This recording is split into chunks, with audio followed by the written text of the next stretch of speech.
back to another gathering of the Fractional Forum. You guys, you notice we have a guest today. This is so exciting. We've been telling people for like weeks that we are going to have guests on the show, and we finally do. So we're really excited to welcome Kwan into the conversation, who's going to be representing the finance angle in our conversation today. So Kwan, thank you for joining us. We're really excited to have you. We also have our regulars there, Tim and Keith, representing HR, sales, and tech. We sadly do not have Lindsay joining us today to represent ops, but we'll take it. We'll take a gamble with our ops knowledge. But it's probably best to follow up with Lindsay. If anything comes up today and you have specific ops things that you'd like to explore in those arenas, definitely connect with Lindsay. Okay, friends. So I've been thinking about this, and I want to make sure that we are framing our themes for the day into the overarching reason for being for the Fractional Forum is that how do we become solved? And we talk about a lot of things on this show that aren't really like you can have a solution for them in a moment, which is the benefit of getting into the conversation. And our conversation today is another one of those. So today we're talking about mastering uncertainty. So from a fractional point of view, what is our role in mastering uncertainty? How does that contribute to ourselves as individuals, as fractionals and business owners ourselves? What does that look like with the clients that we're dealing with? How can we bring those skill sets to our clients, to the teams that we're working with? What are the challenges of that? What are the limitations of that? What are the benefits of that? All the good stuff in the mastering uncertainty arena. And I mean, I don't know if everybody knows that, because I don't know if everybody who tunes in is from Calgary, but like we're all in Calgary. There's a lot of uncertainty that's been created in the Canadian economy based on some political moves by our neighbors, which we don't have to dive into today. But the point I'm making is that there's a lot. I mean, there's always uncertainty, but particularly there's a lot of uncertainty right now in our economic climate. There's also a lot of uncertainty, I think, in general for fractionals, because every time we come in and we're doing something at least probably minutely different, if not substantially different, for the different clients that we're working with. And there's can be a lot of uncertainty that comes with that as well. So if you are joining us live today, we would love to hear your voice as part of the conversation as well. So get in the chat. Let us know what's making you feel uncertain right now. What are some of the things that you've experienced with clients? What are some of the things that, if you're tuning in and you're a CEO or business owner, some of the things that you're experiencing just in terms of the questions that you've been asking yourself? And we can talk about them today on Fractional Forum. So with that, Fractional Forum crew, what is coming up for you? Where do you think we should start for today? So I'll jump in if you don't mind. I think that I'm going to challenge the topic of uncertainty a little bit right off the bat, where I feel like everyone looks at uncertainty as a really bad thing. I think that if you say uncertainty, people all of a sudden come to all these negative emotions, these things that are bad things. I feel like, and I might just throw this out here, and I'm curious to everyone's perspective, that a lot of people actually are attracted to kind of the fractional work or to doing some more contract or augmented work based on the fact that they actually thrive in that uncertainty and love it a little bit, right? There's some people, like when you say certainty to me, it's almost like a scary thing, right? Like I think that if you tell me that for the next 30 years that from 9 to 5 I'm going to be doing the exact same work and tasks every day, that would be my nightmare. And so I think that uncertainty is actually a really exciting thing that gives people energy, or myself energy. What are some other perspectives on that? Yeah, I would add to that, actually. I had like a personal experience with a lot of uncertainty last year. And I have 3 mentors that I work with. And I remember one of them saying to me, like, you need to see this as like a silver bullet. This is poking holes in your business. And so you might as well take care of it now rather than later when you're quite large and it's a really big mess and a big deal, right? So it actually gave an opportunity to see where there was some gaps in my business. And I think, of course, that reflects onto every business. That uncertainty creates a space where you can see where there's some opportunity to refine processes, perhaps, or look at your marketing strategies, maybe look at cash flow, how you're doing there, whatever aspect, technology where you can amplify it, your sales funnel, like where your customers are coming from, all of those things where you can actually take some space to see where you can do a little bit better. Yeah, I feel like I fall into the camp with you, Keith, is that like I get bored very easily. And so like the variety and the uncertainty is something that I thrive on. I think that's common too for people who consider themselves to be growth-minded people. In that kind of like what you were saying, Vered, that the uncertainty presents opportunity. And if we were living in full certainty all the time, where would opportunity come from? Just quickly welcome Bala to the conversation. Bala, welcome. We're here. We're glad to see you in the conversation. Feel free to add your perspectives on uncertainty as we go along. But I would love to actually go to Quan on this, because from a financial perspective, I feel like there's different conversations that happen from a dependability or certainty point of view. But I'd love to hear your thoughts. Sure. Thanks for the opportunity. I want to just start by saying, I'm a bit different. I look at everything holistically and I have more of a philosophical angle on things, and obviously the finance stuff will just kind of fall out of it. But when I look at certainty versus uncertainty, it's two sides of the same coin. It's the whole polarity concept. You've got your negative, positive, hot, cold. They're all just varying degrees of the same thing. And what's important is when you look at it, you could take the perspective, like you said, Vered, you can look at it positively or from the opposite angle. And what's powerful is if you look at uncertainty from a positive angle, from an abundance and growth mindset, you see a lot of opportunities. For example, with the uncertainty in the markets right now, I'm making money off of it because I know how to capitalize on the opportunity. And every business has this sort of opportunity right in front of them. And from a finance angle, like, what is uncertainty? It's just, we just don't know what we don't know. And that's why we have experts like us to help navigate what that uncertainty is, to bring that clarity, identify the issues, the impact, helping you rank and prioritize it. But working with professionals who have that abundance mindset will help you reframe something that we think is negative into a very positive thing. And that feeds really good energy into not just you, but your entire organization.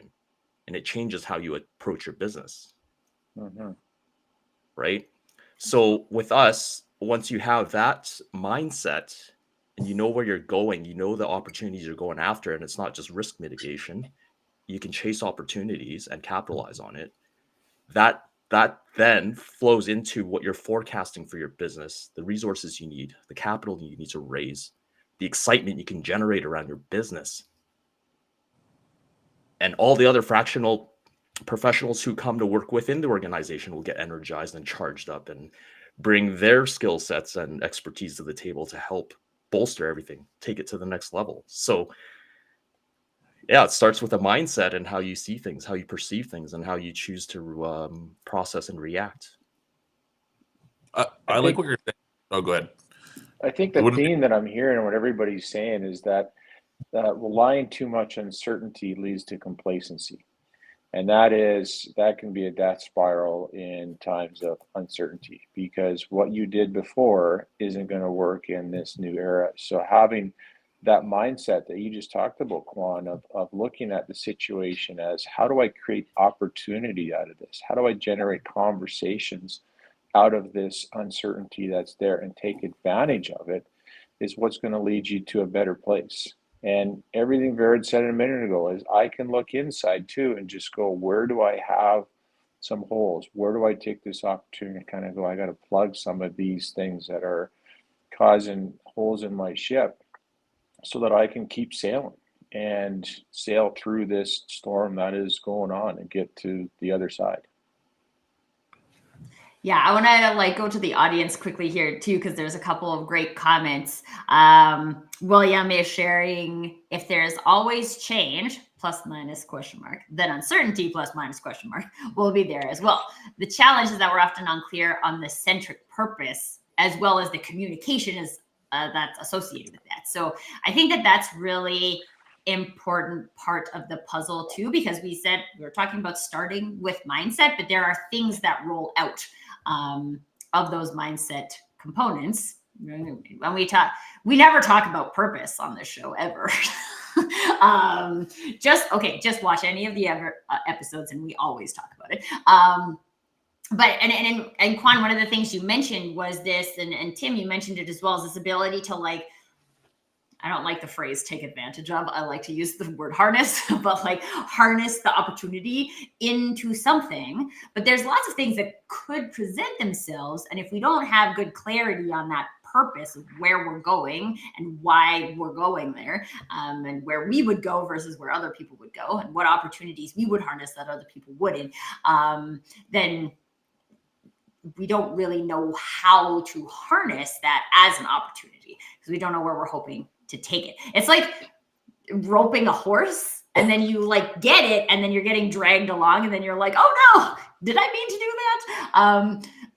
That's if the very we know Calgary. we mean to do that, then it's awesome. If we don't know we mean to do that, then that horse could take us in a really wrong direction.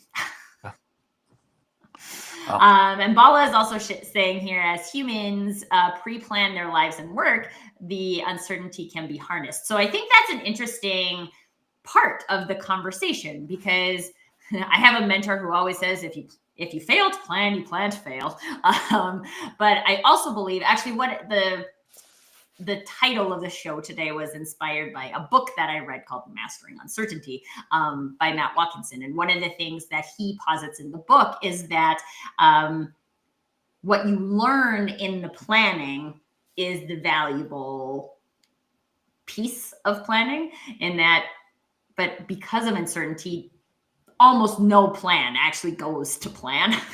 I mean, if anybody has ever traveled, you probably get that. And so there's a relationship between this insight we get from the uncertainty, if we're looking at it as an opportunity, and the ability to pre-plan. And then there's a continual relationship of those two things. It's like a dance almost, right? Like they dance back and forth with each other. So does anybody have any thoughts or like personal experiences that they'd like to share in that relationship between like harnessing uncertainty, but also turning it into a meaningful plan? I want to just start with the plan aspect that you were just talking about, Tracy. I had a conversation last week with a special operator from the U.S. Army last week. And he was talking about planning. And you can imagine in the area that he works in, nothing goes according to plan. But planning was so important to what they do that when they go and something happens out in the field, they have something to come back to and discuss against the plan. Okay, that didn't work. Let's make adjustments. That did work. Let's make different adjustments. But it gave them that common place to go back and have that conversation. And that, I think, is why planning is so important. The other part that I wanted to build on was a couple of times I've been working with clients and there was significant leadership change. That in both cases I'm thinking of, it directly impacted what we were working on. And with this leadership change imminent, people were wanting to just stop. And I shook my head. I'm like, why is this suddenly a bad idea? Because we have some uncertainty. Let's keep going. Let's have a conversation with the new leader and let's make adjustments. In one case, we made 0 adjustments. It was the absolute right path to go on. And he's like, yeah, we needed that capability yesterday. Like, let's get it done. And in the other case, there was some adjustments. But that's just keep executing the plan and have those conversations, have that base to go back to look at the plan and go, what adjustments do we have to make based on this new information? I like that concept, Tim, of like this central place to come back to. And I think that is a really interesting way to look at a plan, so that it's not like we're expecting all of this to go exactly as planned, but we are using it as the central location where we were like, thought this, either that manifested or didn't manifest based on our actions. Now it's the place we come back to review, to evolve, to make change. I really like that concept of how we could look at a plan. We can't control everything in our business. That's really what it comes down to. And, we try our best to mitigate risk. And it is important to plan. Like, we have pandemic plans, we have emergency response plans, we have risk registers in organizations. And those are really important because, if you take a look at all the things that we've talked about on the Fractional Forum, like roles and responsibilities, communication protocols, it allows that space when you're planning to build those mechanisms of everybody knowing what their roles and responsibilities are, the communication protocols. So those things happen, and maybe we didn't cover all of the risks or all of the scenarios, but people are empowered to step into those roles and problem solve. And that's really what mastering uncertainty is about, is stepping into those situations, knowing what your role is, and allowing your people to use their resources and skill sets to figure it out. The other piece I want to add is when you're developing a plan and you know what your decisions are, what's important to an organization is that you're making decisions that are based on the values of the organization. Whether you know it or not, when you're going through the process of making a plan, you can be subconsciously or consciously incorporating these values in these measures that you're trying to respond to, right? So making sure that that's consistent across the organization, it impacts the effectiveness of the organization, and making sure that you're always embodying the values of the organization. So I just want to highlight that and how critical that is. And I think to build on that as well, Quan, there's a book that I'm in the middle of, and you probably know this, maybe even read it, with Ray Dalio. It's called Principles. And so he was the founder of Bridgewater Bank, super smart guy. And part of this book talks about this idea of coming up with these set of principles to deal with some of the uncertainty, and a playbook to essentially apply to all of these different scenarios, so that you have more of a mathematical approach to dealing with that uncertainty as well. So that, in line with what you're saying from a values perspective, if there's a certain way that you're always going to deal with things that fall into this bucket, and a playbook and a set of values and a set of frameworks you can empower your team and people with, over time, statistically, you will make the right decisions and the net positive decisions that are going to be in line with that value of the organization. And so I think the idea of also being able to have a strong sense of principles, a strong set of, okay, well, here's how we approach uncertainty as an organization, because it might be really different for Walmart versus Deliver Digital, right? Like we're gonna have a different framework and a different set of principles for how we approach things. And I think defining that as an organization and empowering your teams with that as you grow is incredibly important too.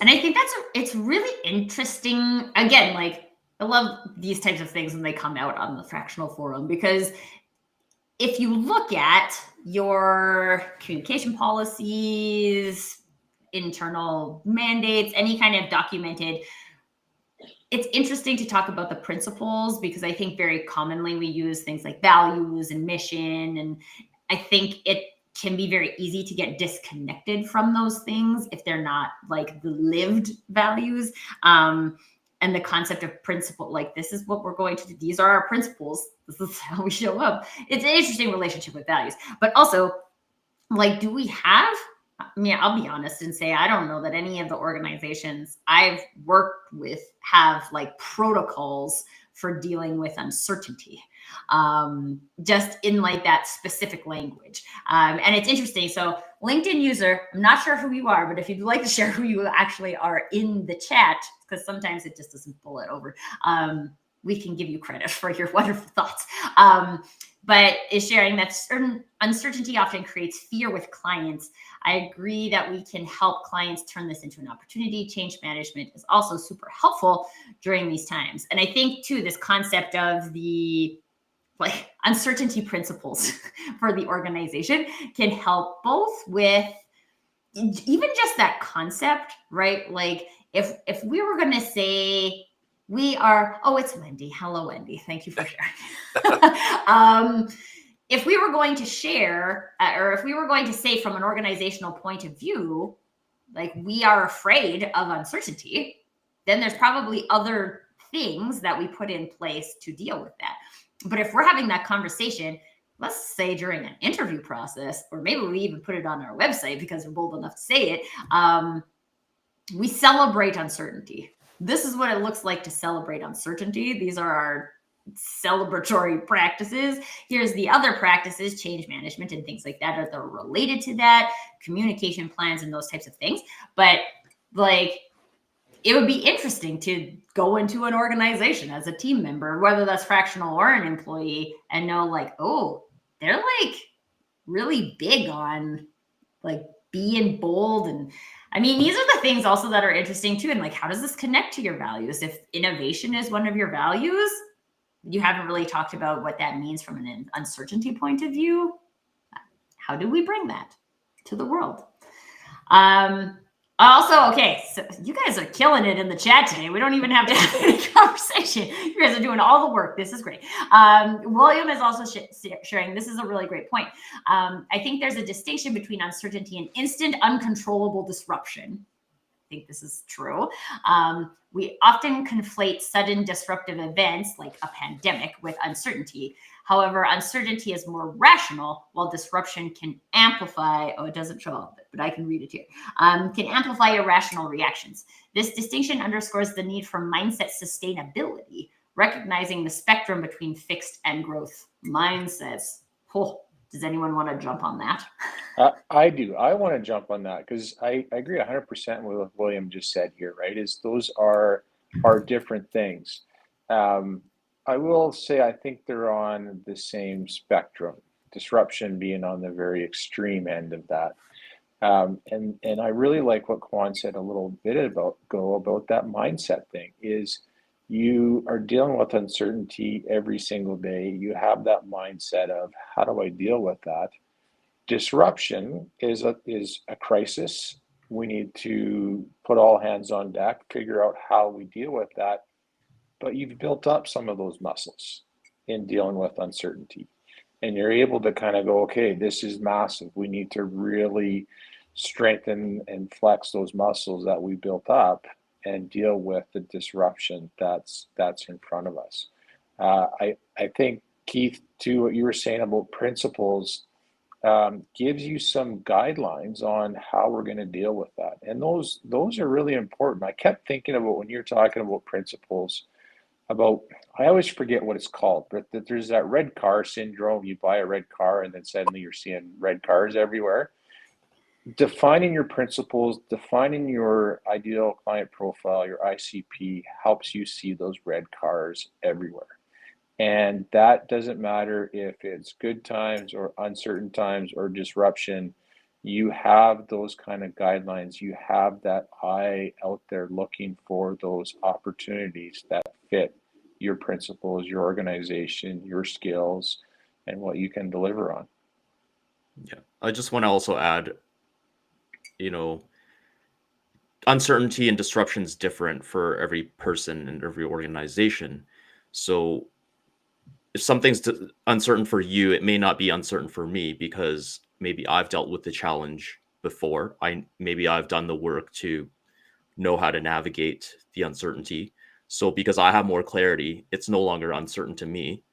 But if you haven't done the work and you're stuck in that fixed mindset, yeah, you're going to be perceiving it much differently.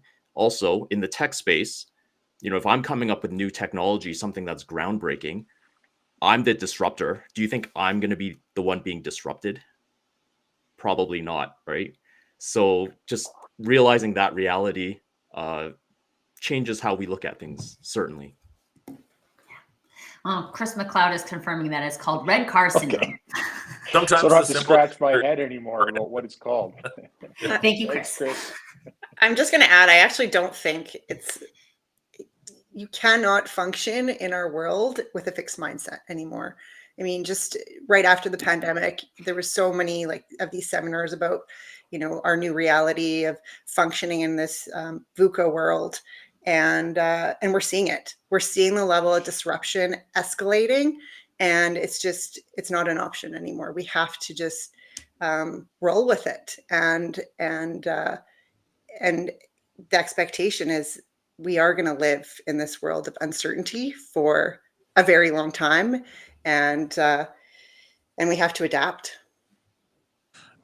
Yeah, Are you guys noticing that the pace of change is increasing rapidly over just 100%. Even the last 10, 15 years? I've just noticed that the rate of it has picked up substantially. I think there is a graph of that somewhere. Yeah, well, I was on a panel like a couple of weeks ago, maybe a month ago or so, and I'm trying to remember who to give credit to for this line. But they talked about the idea that the pace of change is fast today, and it's as slow as it's ever going to be again. And I think that a lot of these tools that are coming out, a lot of these accelerations are just happening faster and faster and faster. And without diving too much into the tech weeds, like you're seeing things from like Microsoft and their new quantum chip, which was essentially like a new state of matter that they created, like in the last weeks and months. The AI evolution and kind of the battle between some of the actual geopolitical side of things on the AI side is just absolutely bonkers. And the amount of dollars that are being poured into this is larger than the GDP of most countries.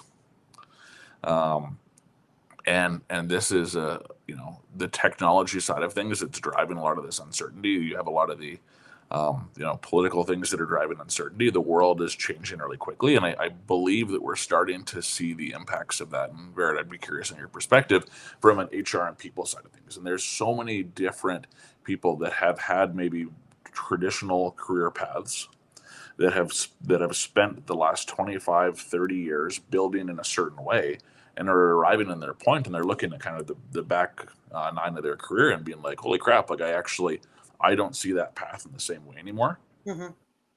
And I think that whole labor market is being just turned on its head. And so I think that things like fractional, things like these different and alternative ways of both consuming expertise but also delivering it are really, really becoming more prevalent and starting to shape the market differently. Yeah, I mean, we're seeing it in enterprise organizations where it's like death by 1,000 cuts, and layoffs are happening very frequently in these large organizations because they've had to pivot, and they just don't have that agility that a smaller organization does. What I see with my small business clients is that the span of control for each individual is much broader than it ever has been, because it has to be. They've got boots on the ground. They have the ability to see so much more of what's happening in the industry. And so you have to give them the ability to shift, to change, to explore those opportunities because it serves the business well. People aren't just siloed anymore or have the blinders on and have very clear roles and responsibilities. You have to have a broader sense of control and autonomy to do the work because they're problem solvers. It has to be that way because organizations need to adapt much faster. So can we talk about this? Because I feel like we've mentioned this ability for people to be problem solvers a couple of times. And I think from a fractional point of view, a lot of us identify as problem solvers. So we go into an organization, they have a problem, we're coming in to solve the problem. So I think it's common for us to identify as problem solvers. But I also see that maybe the skills don't exist within a lot of organizations for people to have the practice to be problem solvers, for them to have the identity as problem solvers. I mean, it's interesting, Barry, because what you said was people just have to be like this. Well, they really do. I mean, our education system isn't really teaching them how to be. We're not here to talk about education, but this also happens. I've done a lot of conversations with the UFC business students lately. And when we go to school, it's very, very formulaic, right? I give you a curriculum, I execute the curriculum, you spit back to me the curriculum, we do that again for a whole bunch of courses. And what we are teaching kids to do is consume and repeat. which is not the same as problem solving. And so I think this is also an interesting piece of the fractional puzzle, because if you are a problem solver, you come in identifying as problem solver, but you're maybe going into an organization where there's not a lot of skills of people internally being problem solvers. I'm going to challenge your comment though, because I think I recall from university, and funny enough, something I just told my son the other day, because he got the flu and he missed 3 days of high school last week, and he was panicking. And I said to him, the greatest thing that I learned in university is to leverage my network. It wasn't anything else. I don't even remember my econ degree, but I do remember that I would find the people that did the course before, and I created a communication channel, right? Essentially. And I found a way to problem solve and to leverage the skills. So is a problem solve? Maybe we are all naturally problem solvers. Are we all naturally problem solvers? That'd be great. Well, I think, okay, so if I take a step back and I think about, first of all, like, let's create the environment in a workplace where people can have those conversations, where, we talk about psychological safety. How do we create the space for people to actually problem solve, to have the conversation, to bring up the issues that they see in the workplace? That's where it needs to start. Because as Tim said, you have to build that muscle, but it needs to start from somewhere. And it starts with the conversations. And then it starts with people connecting with one another to try and solve the issue. And they do that repeatedly as scenarios come up, and it's building that muscle. I'm a big believer in the social connection in organizations too. And this can be a problem in bigger organizations, that sometimes people just don't know each other. And in a past life, I worked at an organization where we had 2 divisions, and those divisions often had sites in the same town, but the people necessarily never met. And so we had this ridiculous, silly little objective of, can we make these people go say hello to those people? And vice versa. So at least they start those conversations that you're talking about, Verities. I just am more aware of what else is going on in my organization. I have an opportunity to share that there's a common problem here, and you get different perspectives. And you build a better organization, and you're better able to solve because you understand that person's world a little bit. I've seen so many stupid messages come out from head offices that just don't appreciate what field people have to do often, because they've never been in the field. They've never stepped into that role just to understand, what is this person up against every day? And is my request to staple this report a certain way going to be valuable?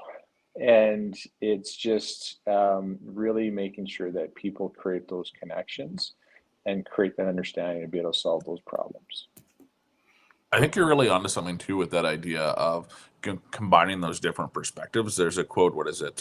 What's the best way to eat an elephant? It's I'm really butchering my thing here. I'm combining 2 stories. I feel like I've been going down the same McDonald's rabbit hole as last episode. But essentially, the best way to eat a Big Mac before this show. Can we not eat elephants, guys? Yeah, no elephants being eaten.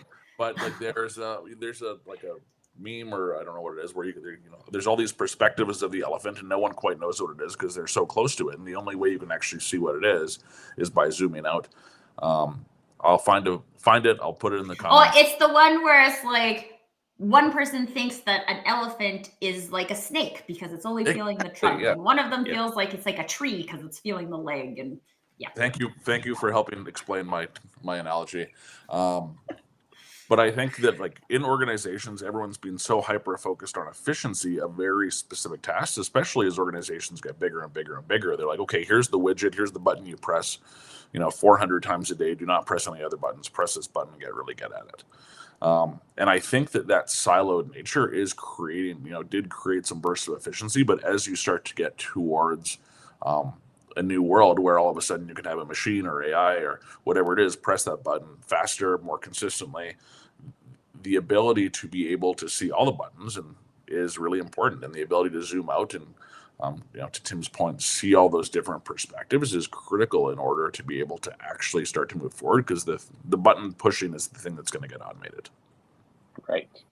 Yeah, And so I just sometimes- want to bring some, I guess, my perspective on that too. We are all, Tracy, we are all problem solvers. I think what's important to identify is, what is the nature of the problems that we're solving on a day-to-day basis. It all, depending on your skills and experience, you may be solving more day-to-day stuff rather than your big strategic visionary stuff. So when you're looking at your problem, if you kind of think of a quadrant where you have, the size of problem on one scale on one side, and then on the other axes you have the impact of the problem. Are you looking at big problems that have a wide impact, and people with more experience would play more in that quadrant, and that's what we call the big S of strategy. And so when you're solving those problems, it's very much different than solving a small problem that impacts very little people or little stakeholders. And what I'm finding right now, I'm actually diving into this AI space and the use of AI agents. And what we're finding is that these AI agents are quite powerful, and we're able to automate close to 100% of workflows right now using AI agents. And that's going to put a lot of jobs. It's going to impact the workforce significantly. And like, we're piloting it, and it's having a huge impact on my business. And I'm excited for it at the same time, but I'm also worried for the labor market. Yeah, I feel like our episode is creating more uncertainty now. I feel like we've had the opposite effect of what we were trying to do. We've harmed elephants. You're creating uncertainty. This is a terrible. We didn't promise to remove uncertainty. We promised to master uncertainty. Yeah. Which means if you're going to master anything, that means you have to practice with more of it. There we go. Really. I think it's so we got a couple of Bala is sharing in the comments here about if we all, organizations, communities, individuals, and families, have a 3 or 5 year plan, even if it gets revised constantly, we can all be more certain than without such transparency. And I think this might be Wendy again, or it might be another mystery LinkedIn user. If it's another mystery LinkedIn user, please let us know who you are. And the question is, how do we get individuals and teams to think more strategically so they can start solving the most impactful problems in their day-to-day? So I think this references your quadrant, Juan, is like, how do we identify what those most impactful problems are? And then how can we, shall we say, inspire individuals and teams to move forward and make a dent in that? Do you want me to answer that? I mean, it's your quadrant. So do you want to take a first squad, and then we'll see where it goes? I think it's important to have the right leaders in place to drive the discussions. The leaders who have the experience and the vision can ask questions to get people to really think about what it is that's happening, what's going on. And it's a great opportunity to have the full team engaged on solving a common issue that's potentially could be an existential crisis for the organization, right? And whether or not you take the input to the next stages and implementing it or not, that's another thing. I think what's important is just allowing people that opportunity to think beyond the confines of what they see on a day-to-day basis. So I think it'll start with the tone at the top, the leadership group. And if the leadership group doesn't have the experience, that's when you want to bring in the professionals, maybe the fractional professionals, to bring a different angle. Maybe sometimes it's not even like, maybe it's not your experience. Maybe it's just having a fresh outsider's perspective that makes the world of a difference. So, yeah, I think that's where it starts. I think being able to have a conversation is huge. Tim. I like to use the variation of the start, stop, continue exercise with my teams. And I always had 3 questions: what's working, what's not working, and what are we going to do about what's not working? And it was the we that was always the important part. And that last part is, sometimes I've been in those things and you hear, well, this department's not doing that, that department's not doing that. And I never wanted to come out of it with a bunch of complaints. I wanted to come out of it with action. So if there's something not working, who's going to go have a conversation and find out what we can do differently about it? And come from that place of growth mindset of there's always two perspectives to a problem, well, usually three. There's mine, yours, and the truth. But it's creating those conversations like you were just saying, Kwan, about asking questions, figuring out what the solutions are collaboratively as a group. The leader doesn't have all the answers. The people do. Create that environment so that they're able to talk about those problems and solutions. And sometimes you need to go pull them out too. Like I feel like, I see this, my perspective a lot is in kind of IT change and technical change projects where, sometimes you do have this group that kind of sits behind a curtain and surmises all the things that are going to be great for the world and then rolls them out with this big unveiling without ever talking to people. And I think that it's, that user change management and that ability to get those stories from the people that are doing the work and are on the front lines is the most important part of some of these change initiatives. Like it's really easy to going to pontificate all the things that you can do, but until you get the real context, the real stories, and mesh them with that strategic vision, I think that's when the magic really happens. And a lot of organizations skip that step because they're afraid to create uncertainty by asking the questions. And I think that it's a big mess that to your point, Tim and Kwan, like misses a huge perspective. Yeah, I want to say I was at an organization before where the culture of the company didn't really encourage new ideas, and it was really hard to raise issues, and it just didn't foster that kind of thinking. And for me, I'm always thinking of new ideas, and I want to see change. But when you're up against roadblocks and red tape all the time, and you can't move things forward, it's frustrating. And I think there's case studies of even Walmart, when they were trying to launch their their online shopping platform, they were running up against roadblocks and kept getting shut down. And ultimately what they had to do was create an entity outside of the main operating company to pull it off. Yeah. Well, I kind of make the joke of almost the toxic positivity. Everyone talks about toxic negativity, but sometimes you can actually be too positive and get too attached to the things that exist, and be really afraid to change because everything's perfect and awesome.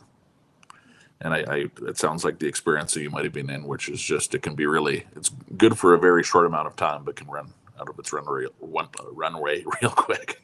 Mm-hmm. Yeah, we can't get too complacent, really, right? That's what it comes down to.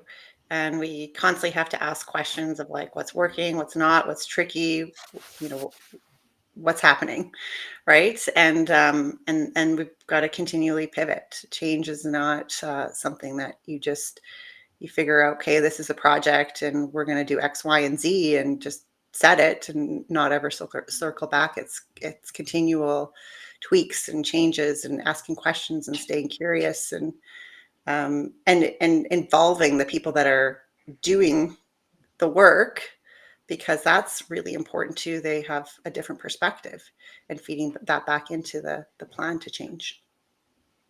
I think that ties back to what we were talking a little bit about disruption, and it changes expectations. So what was working pre-2020 for teams and all in the office is not working now, and we got to find that middle ground of what works for everyone involved. I was also thinking about disruption in apps that drive different types of things that you can pick up in store, have your order prepared. And it's changed my expectations for an experience. I used to get upset when there was 20 people in line. Now I get upset when there's 2 people in front of me, because I've gotten used to everything that will help me eliminate waiting in line. Expectations change. What was working yesterday might not be working today. So continually having that conversation, like you said, Vered, is so important. Okay, I want to go over to the chat because there's a whole bunch of things happening in the There's a chat. Probably pique new interest from the conversation too. So William is sharing about the definition of what strategically means. I think this is a very important point. We throw the word around about like what it means to get people to think more strategically. But what does strategically mean for your organization related to your purpose? And he says it may sound silly, yet teams and organizations among individuals, or terms in organizations amongst individuals, often varies, like 100%. It varies all the time. So what does it look like to be strategic for your organization might look different than what it looks like for another organization to be strategic. Sridhar is getting into the conversation. Welcome. I feel that the leader should have the attitude to take the ownership of the process flow. It's interesting because, like, again, from an organizational point of view, everybody has a different cultural experience of what leaders are there to do. Quan, when you mentioned that leaders are there to ask questions, and my immediate response is that no, leaders are there to give us answers. Right? And it's really interesting because I actually believe you. I believe in the value of asking a good question. A good question takes us where we're trying to go.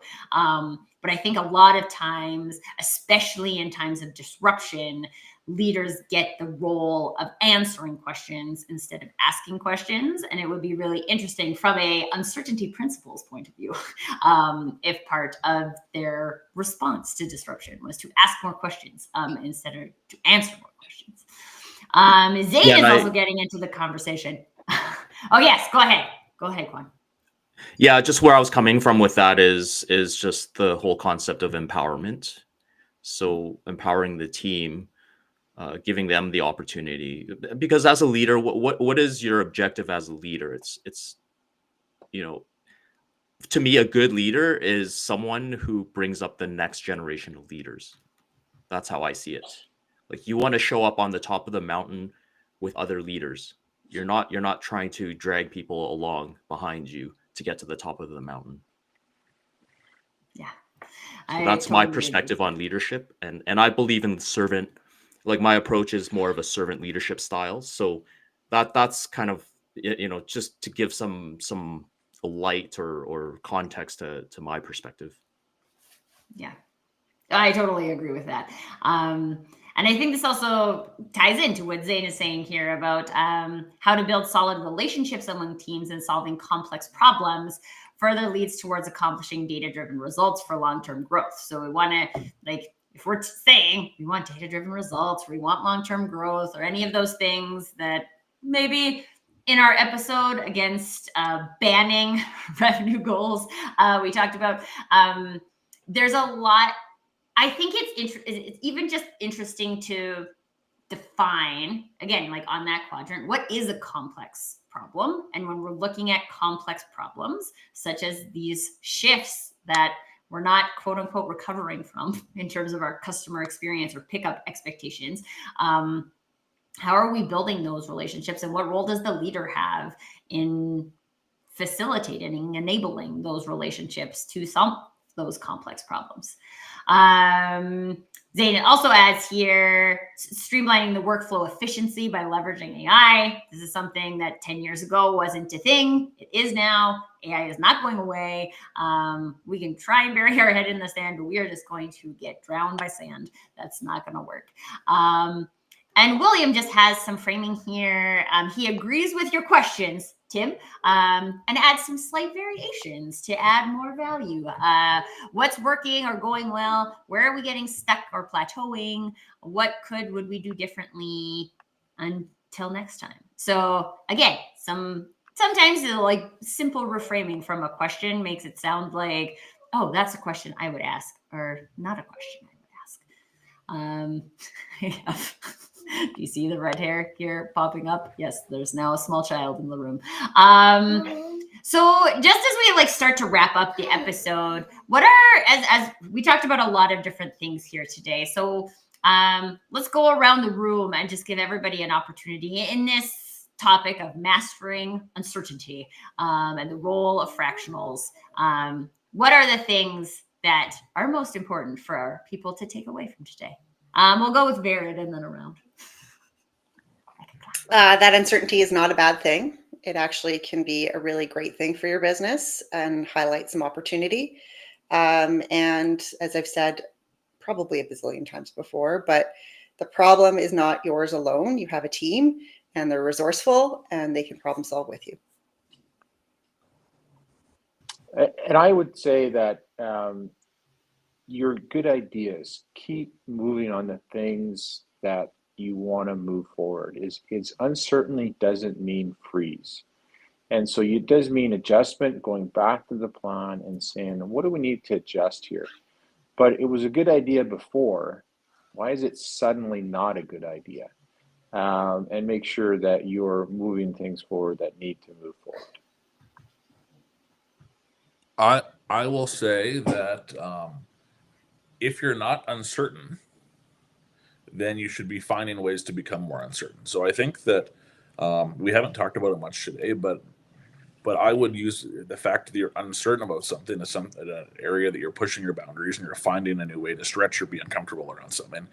And I think that if you are in an area where you are completely certain, it means that you're not pushing yourself or your business or your team.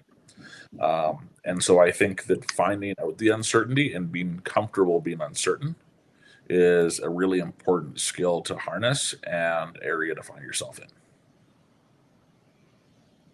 I think for me, the biggest thing is just framing uncertainty and looking at it from a more positive and abundance mindset. And that sets the direction in terms of whether you're going to solve it as an opportunity or a challenge. I think that's the biggest thing, is just figuring out how you want to look at it, and that will define your direction. Awesome. I'm going to share Wendy's before I go with mine, but Wendy is sharing, during uncertainty, reviewing and adjusting the strategy if needed helps the employees maintain focus on the objectives. I think that's a great point. And for me, the recurring theme for me is that if we want to talk about mastery happens through practice. We don't get masterful at dealing with uncertainty unless we practice dealing with uncertainty. And we explore, like Keith said, the principles and how we do that. And so it's, if we're even going to approach the topic of mastering something, we have to assume we're practicing it. So also, what ways can you find to practice uncertainty? If we don't want to wait for like a huge disruption, maybe there's some ways that we could start practicing mastering uncertainty today. And fun fact, friends, we actually have, as part of this episode, a way for you to manage uncertainty, because we have some uncertainty that has presented itself with a lot of the panelists during the show. And so for the time being, the Fractional Forum is going to be on hiatus. And that does not mean that the Fractional Forum is disappearing. What it definitely doesn't mean is that, like, all of the people that you've seen as part of the Fractional Forum, we are not disappearing as individual people. Just the weekly live show is just. That sounds very ominous. Yeah. We're not going anywhere. No one died. Oh, wow. Okay. People just got some contracts that are making time things uncertain right now.